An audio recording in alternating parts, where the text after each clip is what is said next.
नमस्कार, खबर उत्तराखंड में आप सभी का स्वागत है। मैं हूं आपके साथ गरिमा वाजपेयी। खबरों में आगे बढ़ेंगे उससे पहले एक नजर आज की सुर्खियों पर डालते हैं। सीएम पुष्कर सिंह धामी आज कार्यक्रम कार्यशाला में सीएम धामी पूर्ण श्लोक अहिल्याबाई होलकर जयंती में शामिल। मुख्यमंत्री धामी ने किया कृषि संकल्प अभियान का शुभारंभ। 29 मई से 12 जून तक प्रदेश भर में चलेगा कार्यक्रम। किसानों से संवाद कर तैयार होगा नवाचार का डॉक्यूमेंटेशन। देहरादून में श्रद्धा से मनाया गया गुरु अर्जुन देव का शहीदी दिवस। सिख समुदाय ने छबील लगाकर बांटा ठंडा मीठा शरबत। अंकिता भंडारी मामले में कांग्रेस ने उठाया सवाल। करण मेहरा बोले सरकार वीआईपी के नाम भी बताए, साक्ष्य मिटाने वालों के खिलाफ भी हो कड़ा एक्शन। उत्तराखंड में कोरोना के 5 और मरीज मिले। ऋषिकेश एम्स के 2 डॉक्टर और 1 staff nurse positive, active case 6 हुए। प्री मानसून की बारिश से में दूसरी बार गिरा पारा। 6 डिग्री तक आई कमी। गर्मी से मिली लोगों को राहत।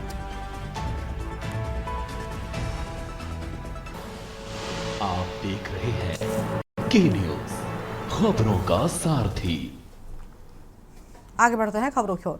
हरिद्वार पहुंचेंगी दिल्ली की मुख्यमंत्री रेखा गुप्ता। हरिद्वार में सुरक्षा व्यवस्था चाक चौबंद। 1 जून सुबह 6 बजे दिल्ली से सड़क मार्ग से होंगी रवाना। सुबह 9 बजे हर की पैड़ी पहुंचकर करेंगी गंगा पूजन। 11 बजे कनखल में आयोजित कार्यक्रम में लेंगे हिस्सा। दोपहर 2 बजे मुख्यमंत्री रेखा गुप्ता करेंगी सत्संग। स्वामी अवधेशानंद गिरी महाराज के साथ सत्संग करेंगे और 2:30 बजे हरिहर आश्रम में करेंगे लंच। दौरे को लेकर हाई अलर्ट पर जिला प्रशासन। जगह जगह पर तैनात की गई सुरक्षा की टीमें। संत समाज में सीएम के आगमन को लेकर उत्साह का माहौल देखने को मिल रहा है। बड़ी जानकारी आपको हम बता रहे हैं।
अगली खबर हल्द्वानी से है, जहां पर अंकिता भंडारी हत्याकांड में कोर्ट के द्वारा तीनों आरोपियों को उम्र कैद और अर्थदंड की सजा सुनाए जाने के बाद राजनीतिक प्रतिक्रियाएं भी तेज हो गई हैं। पूर्व मुख्यमंत्री हरीश रावत ने इसे न्यायिक निर्णय बताते हुए कहा कि अभी पूरा नहीं हुआ है न्याय, क्योंकि जिस वीआईपी के लिए पूरी साजिश रची गई उसका नाम अब तक सामने नहीं आया है। हरीश रावत की ओर से भी अहम बातें कही गई हैं।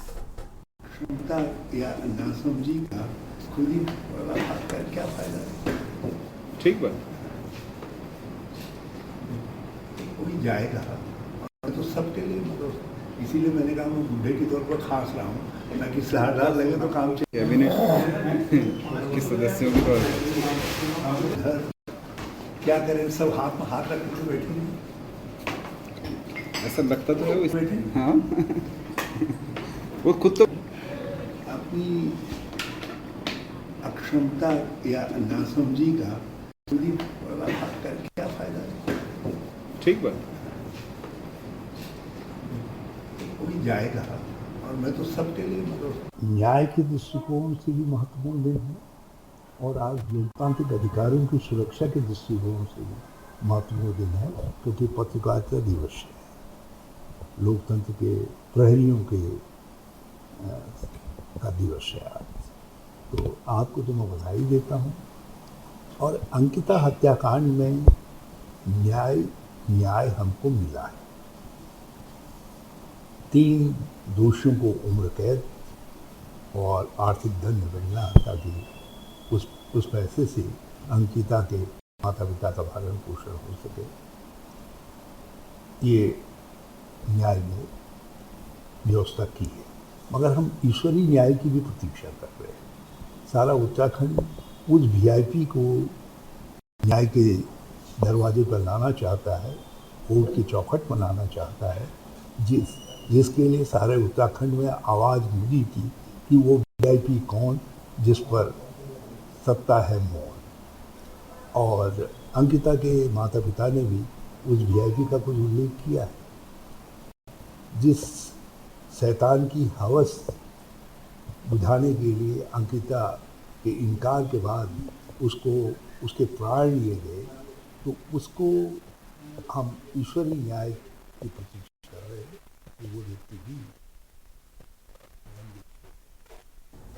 अगली खबर नैनीताल से, जहां पर ऑपरेशन सिंदूर के बाद कांग्रेस अब कुमाऊं में अपनी सियासी ताकत दिखाने की तैयारी में है। इसी क्रम में 2 जून को हल्द्वानी में जय हिंद रैली आयोजित की जाएगी, जिसमें बड़ी संख्या में पूर्व सैनिक शामिल होंगे। रैली को सफल बनाने के लिए कांग्रेस ने नैनीताल स्थित राज्य अतिथि गृह में कार्यकर्ताओं की बैठक कर तैयारियां तेज कर दी हैं। प्रदेश कांग्रेस अध्यक्ष करण माहरा ने कहा कि रैली में दिल्ली सहित कई अन्य राज्यों से भी नेता और कार्यकर्ता शामिल होंगे। उन्होंने गाँव-गाँव शहर के कार्यकर्ताओं से भारी संख्या में पहुंचने की अपील की है। प्रदेश के हमारे अध्यक्ष करण मेहरा जी, ललित खरसवान जी बागेश्वर साहब पूर्व विधायक जी, अनुपम भाई हमारे शहर के अध्यक्ष। हम कोर्ट का पूरा आदर करते हैं। कोर्ट ने सबूतों के आधार पर जो निर्णय देना था उसने दिया, लेकिन अधूरा न्याय इसलिए है कि वो पुलिस की आला अधिकारी जिसने खुलेआम ये बयान दिया कि कमरा वीआईपी था, उसके खिलाफ का कार्रवाई होगी। क्या अंकिता ने जो मैसेज भेजा था कि एक वीआईपी को एक्स्ट्रा सर्विसेज देने के लिए मुझ पर दबाव डाला जा रहा है, क्या वो गलत थी? मृत्यु से पहले उसने मैसेज भेजा था। उसके बाद वो पटवारियों का क्या आवाज इन्होंने रिपोर्ट नहीं लिखी थी या रिपोर्ट गलत करी, उनके खिलाफ कार्रवाई कब होगी?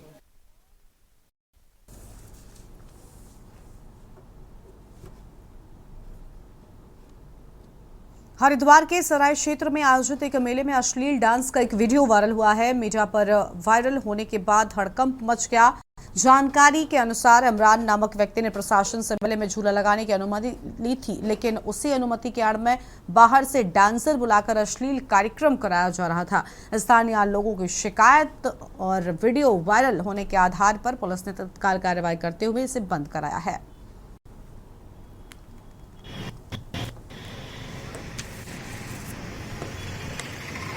सराय में ये एक मेले की अनुमति ली गई थी जिसमें झूले लगाने की अनुमति थी, लेकिन बाद में जब वहाँ से ये जानकारी में आया, वहाँ के व्यक्तियों द्वारा शिकायत की गई कि मेले में डांस कराया जा रहा है, इस पर तत्काल पुलिस में जो है उस व्यक्ति के जो आयोजक है उसके विरुद्ध कार्रवाई करी है निरोधात्मक, और जो है उस मेले को और डांस को बंद करा दिया गया।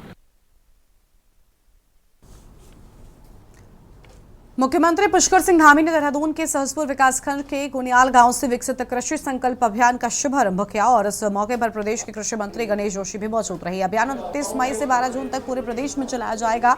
अभियान के तहत किसानों को आधुनिक कृषि तकनीकों और सरकारी योजनाओं की जानकारी भी दी जाएगी।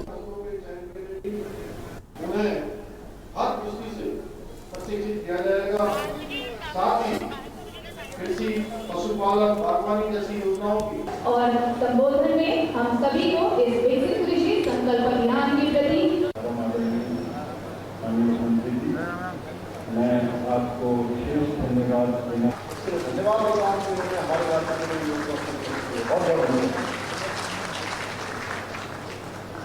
कल्याण एवं ग्राम्य विकास के मंत्री आदरणीय गणेश जोशी जी,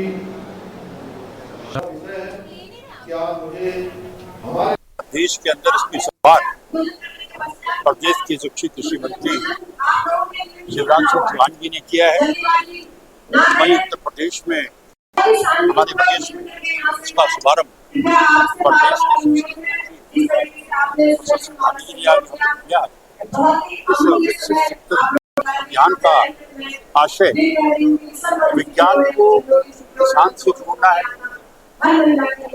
आज से लेकर 12 तारीख तक हमारे किसान के पास हमारे जो 6000 वैज्ञानिक हैं जाएंगे।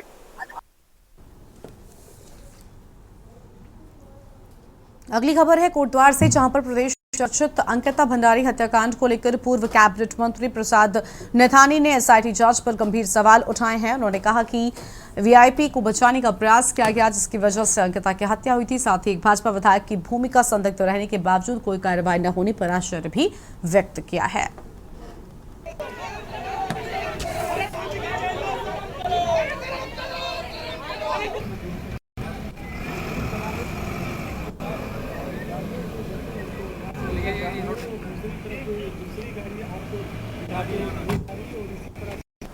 तो देखिए गाइस, पुलकित आर्य कोर्ट में पहुंच चुका है, देख सकते हैं आप।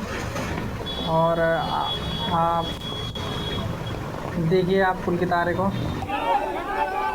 हो चुका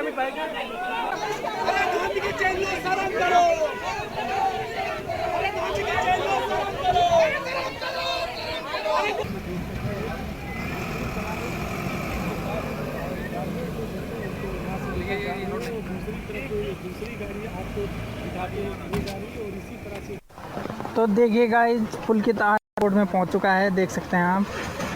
और आप देखिए, आप पुलकित आर्य को। और जो मुख्य कत्ली है, जिसकी वजह से कत्ल हुआ, उसको अभी तक पकड़ा नहीं गया है। और केवल आजीवन कारावास ये सज़ा पर्याप्त नहीं है। हम ये मानते हैं कि इसमें कुछ न कुछ खोट रखी गई है और हम चाहते हैं कि हत्या का बदला फांसी होनी चाहिए। और जिस तरीके से साक्ष्य को मिटाने का काम वहाँ की विधायक ने किया है, यमकेश्वर की, उन पे कोई कार्रवाई नहीं की गई। एसआईटी की रिपोर्ट ने, एसआईटी वालों ने केवल अंकिता के जो फ़ोन कॉल डिटेल्स हैं उनके डिटेल्स खंगाले, लेकिन जो पुलकित आर्य है और अन्य साथी हैं उनके कोई कॉल डिटेल्स नहीं खंगाले गए।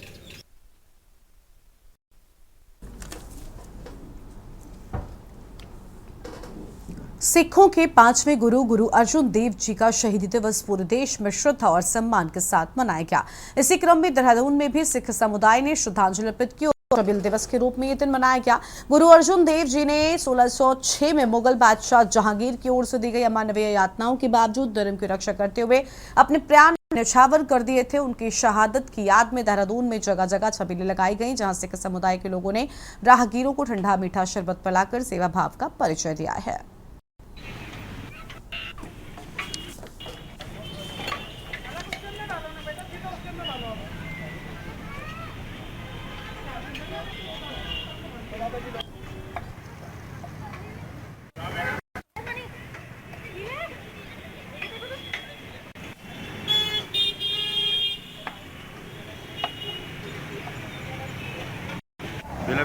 पीला यार।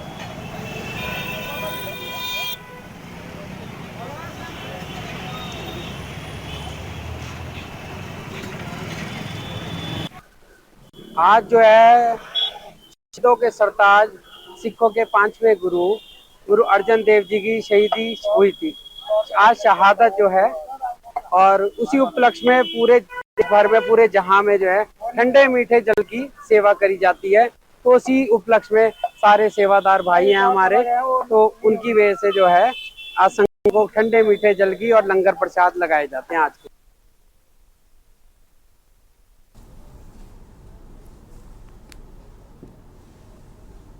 उत्तराखंड के बहुचर्चित अंकिता भंडारी हत्याकांड में करीब 2 साल और 8 महीने तक चली सुनवाई के बाद फैसला आ गया है और अंकिता भंडारी को इंसाफ मिल गया है। तीनों गुनहगारों को दोषी करार देते हुए उम्र कैद की सजा सुना दी गई है। उत्तराखंड में बहुचर्चित अंकिता भंडारी हत्याकांड में कोटद्वार ने अपना फैसला सुना दिया है। कोर्ट ने तीनों आरोपियों को दोषी करार दे दिया है। यह मामला सितंबर 2022 से ही विचाराधीन था। अंकिता भंडारी हत्याकांड में कोटद्वार की अदालत में लंबी बहस चली और आखिरकार गुनहगारों को दोषी करार दे दिया गया है। उत्तराखंड के पौड़ी जिले के यमकेश्वर ब्लॉक की 19 साल की अंकिता भंडारी की 18 सितंबर 2022 को हत्या कर दी गई थी। यह यमकेश्वर ब्लॉक में ही बने वंतरा रिजॉर्ट में रिसेप्शनिस्ट का काम करती थी। यहीं से वह गायब हो गई थी। 18 सितंबर 2022 को कथित तौर पर रिजॉर्ट संचालक पुलकित आर्य ने अपने 2 कर्मचारी सौरभ भास्कर और अंकित गुप्ता के साथ मिलकर हत्या कर दी थी। अभियोजन पक्ष के अनुसार किसी बात को लेकर अंकिता और पुलकित में विवाद हो गया था। जिसके बाद पुलकित ने भास्कर और गुप्ता के साथ मिलकर अंकिता को ऋषिकेश की चीला नहर में कथित तौर पर धक्का दे दिया था। नहर से अंकिता का शव मिलने के बाद पुलिस ने तीनों को गिरफ्तार कर उन्हें जेल भेज दिया, जिसमें पुलकित आर्य को मुख्य आरोपी बनाया गया। मामले के खुलासे को लेकर डीआईजी कानून व्यवस्था पी रेणुका देवी के नेतृत्व में एसआईटी टीम गठित की गई थी। एसआईटी जांच के बाद अभियोजन पक्ष की ओर से अदालत में 500 पेज का आरोप पत्र दाखिल किया गया। तीनों हत्या आरोपियों, जिसमें रिजॉर्ट का मालिक पुलकित आर्य, उसके कर्मचारी सौरभ भास्कर और अंकित गुप्ता पर आरोप तय करने होने के बाद 28 मार्च 2023 से अभियोजन पक्ष की कार्रवाई शुरू हुई। कोर्ट द्वार स्थित एडीजी कोर्ट में 30 जनवरी 2023 को मामले की पहली सुनवाई हुई थी। इसके बाद पक्ष और विपक्ष की ओर से दलीलों का लंबा दौर शुरू हुआ। अब फाइनली ये मामला अंतिम पड़ाव पर पहुंच गया है। अदालत ने दोनों पक्षों की बहस और दलीलों सुनने के बाद फैसला सुनाने के लिए 30 मई की तिथि निर्धारित की थी। करीब 2 साल और 8 महीने तक चली सुनवाई अभियोजन पक्ष की ओर से जांच अधिकारी समेत 47 गवाह अदालत में पेश किए गए। हालांकि एसआईटी ने इस मामले में 97 गवाह बनाए थे, जिनमें 47 गवाहों को ही अदालत में पेश किया गया था। 19 मई को अभियोजन पक्ष के अधिवक्ता विशेष लोक अभियोजक अवनीश नेगी की ओर से बचाव पक्ष की बहस का जवाब देकर सुनवाई का सिलसिला समाप्त किया गया और आज कोर्ट ने तीनों आरोपियों को उम्र कैद के साथ जुर्माना लगाकर सजा सुना दी है। संतुष्ट नहीं हूँ, क्योंकि जिस तरीके से इन्होंने मेरी निर्दोष लड़की को मारा है, तो मैं तो शुरू से कहना चाहता हूँ, कह रहा था कि भाई मौत के बदले मौत। तो हम हमारे जीते जी इनको तो फांसी की सज़ा होनी चाहिए थी, क्योंकि हम आज हैं तो कल नहीं है। लेकिन हम चाहते थे कि भाई हमारे सामने इनको जो है फांसी की सज़ा होनी चाहिए थी। और दूसरा ये है कि जिस तरह से रेणु बिष्ट ने जो रिजॉर्ट तोड़ा, वीआईपी जो अजय कुमार था, आरएस का नेता था, उनको उनके जो सबूत थे वहाँ रिजॉर्ट में जो भी द्वारा तोड़े गए सरकार के दबाव में, वो जानबूझ के इसलिए तोड़े गए ताकि इसमें वीआईपी का पता न चल सके। और एक और बात थी कि हमने यहाँ पे डीएम साहब के माध्यम से एक ज्ञापन दिया था सरकार को कि पुलकित आर्य, सौरभ भास्कर और अंकित गुप्ता, रेणु बिष्ट और अजय कुमार की कॉल डिटेल निकाली जाए, लेकिन वो भी नहीं निकली। मैं भी इन्हें ऐसे देखना चाहती हूँ अपने आंखों के सामने, जिस तरह से इन्होंने हमारी ज़िंदगी मौत से बेहतर बना दी है। हम तो हमारी ज़िंदगी कैसी है ये आप सभी जानते हैं। मैं नहीं चाहती थी जिस तरह से उन्होंने मेरे बेटे के साथ किया, किसी अन्य बेटे के साथ वो ऐसा करे। इन्हें फांसी की सज़ा होनी चाहिए थी। मैं संतुष्ट नहीं हूँ। मैं जब तक इनको फांसी के फंदे पर नहीं देखूंगी मैं संतुष्ट नहीं हूँ। तो आप लोग हाई कोर्ट जाएंगे इसके लिए? हाँ जाएंगे। मेरी सभी जनता वालों से, सभी उत्तराखंड की जनता से हाथ जोड़ के विनती है, जिन्होंने हमारा साथ दिया और इस बेटी को यहाँ तक न्याय दिया। 354D और अनैतिक व्यापार अधिनियम था और सौरभ भास्कर पर 302, 201 अनैतिक देह व्यापार अधिनियम था।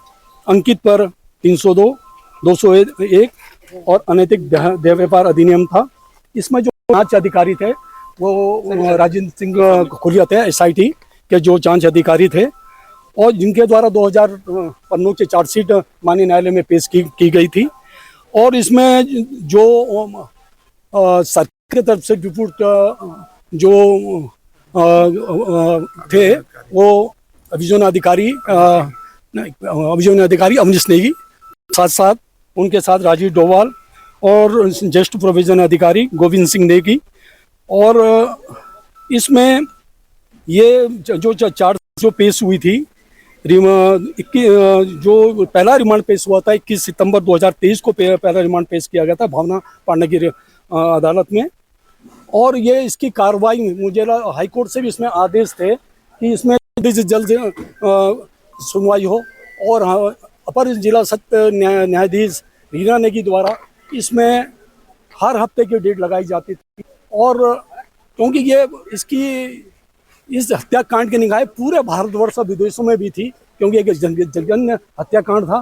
कोर्ट का बड़ा विस्तृत निर्णय है और सभी धाराओं में कोर्ट ने अपना निर्णय दिया है, जिसमें आजीवन कारावास भी है 310 में, 302 में, और अन्य धाराओं में भी 5 साल की, 2 साल की ऐसी कठोर सजाएं हैं और आर्थिक दंड भी लगाया है। तो हम सब लोग न्यायालय का सम्मान करते हैं। इसलिए सभी को न्यायालय के निर्णय का सम्मान करते हुए कानून व्यवस्था को बनाए रखना चाहिए। जिनको न्यायालय के निर्णय किसी प्रकार का असंतोष है, उनको उच्च न्यायालय का दरवाजा खटखटाना चाहिए, क्योंकि भारत की जो न्याय व्यवस्था है वो बहुत ही पारदर्शी है। सेशन कोर्ट ने विस्तृत विचार विमर्श करके निर्णय दिया है। हम सबको उस निर्णय का सम्मान करते हुए कानून व्यवस्था को बनाए रखना चाहिए। हमारा कहना है कि जिस तरीके से अंकिता को उन्होंने मारा था, एक बच्ची घर से निकली थी, उसके साथ जिस तरीके से यौन शोषण की कोशिश करी, उससे वेश्यावृत्ति में धकेलने की कोशिश करी और उसको मार दिया गया, तो हम लोग चाहते हैं कि खुल के उतारे। उसके जो 2 दोस्त हैं उनको भी सजाए मौत मिले और हम लोग इसके लिए पूरे 3 साल से इस लड़ाई को लड़ रहे हैं। पुलिस ने जगह जगह शहर में जो बैरिकेड लगाए, जो जनभावनाओं को दबाने की कोशिश की गई। देखिए, ये सरासर गलत है। हमेशा से ये होता है। इतनी पुलिस फोर्स तो इन्होंने तब नहीं लगाई जब यहाँ पे पहलगाम में अटैक हुआ, वहाँ पे 22-26 लोगों की जान गई। जितनी सारी इन्होंने कोटद्वार में लगाई। लोग आए हैं अपने प्रदेश की बेटी को क्या 2.5 साल से इंतजार कर रहे थे कि जो बलात्कारी हैं, जिन्होंने उनको मारा है, उनको क्या सजा होती है। वहीं अंकिता भंडारी हत्याकांड मामले में पूरे प्रदेशवासियों की नजर इस चर्चित हत्याकांड के फैसले पर टिकी थी। तो ऐसे में प्रमुख विपक्षी दल कांग्रेस ने कोर्ट उम्र कैद के फैसले का स्वागत करने के साथ ही कहा कि इन तीनों को कम से कम फांसी की सजा होनी चाहिए थी। उनका आरोप है कि जिस तरह सरकार ने आरोपियों को बचाने के लिए पहले भी कई साजिशें रची, जाहिर है कि जांच में भी उन्होंने अपने रसूल से जरूर प्रभावित किया होगा। आरोपियों को फांसी की उम्मीद अंकिता के परिजनों लगाए बैठे थे, वह मामला। उनका आरोप है कि जिस तरह सरकार ने आरोपियों को बचाने के लिए पहले भी साजिशें रची, जाहिर है जांच को भी उन्होंने अपने रसूख से जरूर प्रभावित किया होगा और आरोपियों को फांसी की उम्मीद अंकिता के परिजन लगाए बैठे थे, वह मिलने से रह गए। कांग्रेस प्रवक्ता का साफ आरोप है कि महिला अपराध में वैसे ही उत्तराखंड अग्रिम पायदान पर है और रोज महिलाओं के साथ प्रदेश में घटनाएं घटित हो रही हैं। सरकार को इस ओर कोई ध्यान नहीं दे रही है और प्रदेश में अपराधियों के हौसले बुलंद हैं। जनता वो हमारी यूकेडी का ये है कि इनको फांसी होनी चाहिए थी। जो आज फैसला है उससे न जनता संतुष्ट है, न हमारे उत्तराखंड क्रांति दल संतुष्ट है और इनको फांसी होनी चाहिए। पूरी जनता का यही एक ही नारा है कि इनको फांसी होनी चाहिए थी। सरकार इनको जेलों में न पाले। उम्र कैद की का मतलब है कि इनको जेलों में पालना, इनको जेलों में न पाल के इनको फांसी की सजा होनी चाहिए। इसीलिए बेटी अंकिता को न्याय मिलेगा और हमारे उत्तराखंड क्रांति दल का एक ही नारा, एक ही नाम है कि इनको फांसी होनी चाहिए। हत्याकांड इस राज्य का बहुत ही जघन्य हत्याकांड था। पूरा राज्य अंकिता भंडारी के लिए न्याय की मांग कर रहा था। मातृशक्ति लगातार आंदोलन कर रही थी। कांग्रेस पार्टी शुरू से पीड़ित परिवार के साथ खड़ी थी। आंदोलनकारी संगठन भी पीड़ित परिवार के साथ खड़े थे और बहुत विलंब से ये फैसला लोअर कोर्ट द्वारा दिया गया है। तीनों जो दोषी हैं, जो एक भाजपाई राज्य मंत्री के पुत्र हैं, उनको दोषी करार दिया गया है। आजीवन कारावास की सजा मिली है दोषियों को। इससे ये स्पष्ट हो गया है कि अंकिता भंडारी हत्याकांड में इन अपराधियों की संलिप्तता थी। लेकिन आज भी अंकिता भंडारी के माता पिता और राज्य की जनता दोषियों को फांसी की सजा चाहती है। न्याय की प्रक्रिया भले ही लंबी हो, लेकिन न्यायपालिका पर कांग्रेस पार्टी का और राज्य की जनता का पूरा भरोसा है और निश्चित तौर पर दोषियों को उच्च न्यायालय से फांसी की सजा होगी। न्याय की प्रक्रिया इस देश के अंदर निश्चित तौर पर एक सम्मानित प्रक्रिया है और सभी का उसमें विश्वास है। लेकिन जिस तरीके से एक बेटी की जो है जान इन दरिंदों ने ली थी, जिस तरीके की दरिंदगी उस बच्चे के साथ की थी, राज्य की जनता उसको भुला नहीं सकती है और मुझे लगता है पूर्ण न्याय मिलने तक। कोटद्वार कोर्ट ने आखिरकार 2 साल 8 महीने चली अंकिता भंडारी सुनवाई मामले में 500 पन्ने की चार्जशीट के हर पहलू की बारीकी से जांच कर तीनों आरोपियों को आजीवन कारावास की सजा का ऐलान कर दिया। वहीं राज्य सरकार भी पीड़िता के परिवार के साथ खड़ी दिखी। मुख्यमंत्री पुष्कर सिंह धामी की ओर पूरी उत्तराखंड सरकार इस मामले में लगातार अंकिता के परिवार के साथ खड़ी रही। अंकिता के परिवार को 25 लाख की आर्थिक मदद दी गई। बेटी अंकिता के भाई और उसके पिता को सरकारी नौकरी मांगी गई। इंसाफ हो गया है, आरोपियों को सजा मिल गई है, लेकिन सवाल अब कानून व्यवस्था को संसार करने वाली इस घटना से ने क्या सबक लिया और क्या आने वाले समय में इस बात की गारंटी कोई भी सरकार ले पाएगी कि फिर कोई अंकिता किसी का शिकार नहीं हो। Uttarakhand desk report. इस बुलेटिन में इतना ही। आप देखते रहिए न्यूज़ इंडिया। नमस्कार।